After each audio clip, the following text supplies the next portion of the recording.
Assalamualaikum warahmatullahi wabarakatuh. Kesimpulan dan refleksi modul 1.1a.8 Pemikiran Ki Hajar Dewantara. Salam guru penggerak. Jumpa lagi dengan saya, Indriani, calon guru penggerak angkatan 9 dari SDN Duren 305. Ya, kali ini kita akan membahas koneksi antar materi, kesimpulan dan refleksi modul 1.1. Pembelajaran yang saya dapat dari modul 1.1 yaitu pendidikan dan pengajaran filosofis dari pemikiran Ki Hajar Dewantara. Apa sih pendidikan dan pengajaran menurut Ki Hajar Dewantara?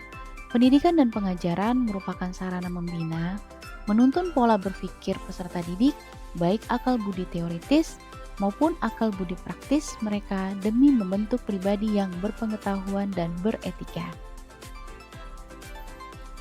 Menurut Ki Hajar Dewantara, pendidikan tidak sekedar tentang penguasaan ilmu pengetahuan dan keterampilan semata. Lebih dari itu, pendidikan bertujuan untuk membentuk manusia yang utuh dan berbudaya, yaitu manusia yang memiliki akal, hati, dan rasa kemanusiaan yang tinggi. Bagi Ki Hajar Dewantara, pengajaran bukanlah sekedar proses mentransfer informasi dari guru kepada murid. Lebih dari itu, pengajaran harus dijalankan dengan cinta dan penuh keikhlasan. Materi selanjutnya yaitu pendidikan sebagai tuntunan. Karena setiap anak yang lahir memiliki kodrat dan bakat yang berbeda-beda, dan kita sebagai pendidik mengarahkan dan menuntun kepada peserta didik agar mereka memperbaiki tingkah lakunya. Guru harus menempatkan diri sebagai among atau pembimbing, penasehat sekaligus pemberi motivasi dan penuntun segala kodrat anak. Selain itu, guru juga harus tulus ikhlas mendidik anak sehingga anak menguasai kompetensinya untuk bekal kehidupan di masyarakat. Selanjutnya, kodrat alam dan kodrat zaman. Pendidikan di Indonesia perlu memperhatikan kodrat alam, sebab peserta didik memiliki keanekaragaman karakter. Oleh sebab itu, kita sebagai pengajar harus mampu menyesuaikan pembelajaran dengan karakter anak. Selain kodrat alam yang perlu diperhatikan, kodrat zaman juga perlu diperhatikan, di mana dalam pembelajaran kita harus memperhatikan atau melihat kondisi zaman seperti di zaman sekarang. Semuanya berbasis teknologi. Oleh sebab itu, kita pun harus mampu memberikan pengajaran yang berbasis teknologi, sehingga anak tidak ketinggalan di era digitalisasi sekarang ini.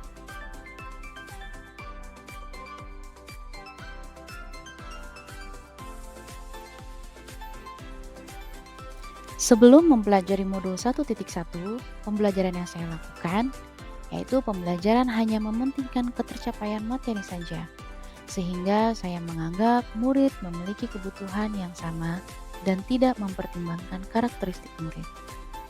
Dan saya hanya fokus terhadap nilai kognitif saja dan ketercapaian KKM setiap mapel. Dan pada akhirnya pembelajaran di kelas tidak menarik dan guru lebih mendominasi sehingga murid cenderung pasif.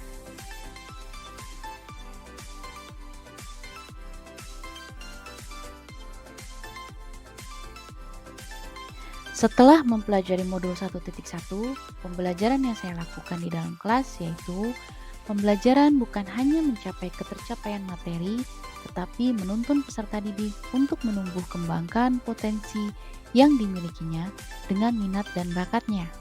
Dan saya juga memperhatikan semua aspek pembelajaran, yaitu aspek kognitif, afektif, psikomotorik, spiritual, sosial, dan budaya. Kemudian juga saya membuat media pembelajaran yang menarik sehingga peserta didik tidak bosan ketika belajar di dalam kelas.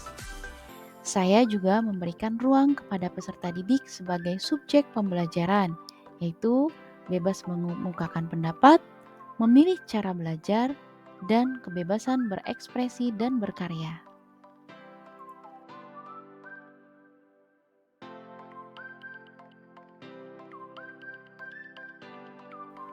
Yang akan saya terapkan sesuai pemikiran Ki Hajar Dewantara yaitu membuat strategi pembelajaran yang menarik dengan peserta didik sebagai subjek pembelajaran. Kemudian saya juga menciptakan budaya positif di sekolah sehingga terbentuk karakter peserta didik yang memiliki budi pekerti yang luhur. membuat media pembelajaran yang menarik dengan kecanggihan teknologi dan digitalisasi sehingga mengikuti perkembangan zaman. Menuntun peserta didik untuk mengembangkan bakat yang dimilikinya dengan memberikan kebebasan untuk mengikuti ekstrakurikuler yang mereka minati. Ya, kesimpulan dari refleksi pembelajaran yang saya lakukan, yaitu saya mengamati kelemahan dan kekuatan pembelajaran yang telah saya lakukan. Kemudian saya memperbaiki pembelajaran yang berpusat pada peserta didik, serta mengutamakan kebutuhan peserta didik sebagai subjek pembelajaran. Thank you for watching. Sampai jumpa di video selanjutnya. Jangan lupa di like, komen, dan subscribe ya.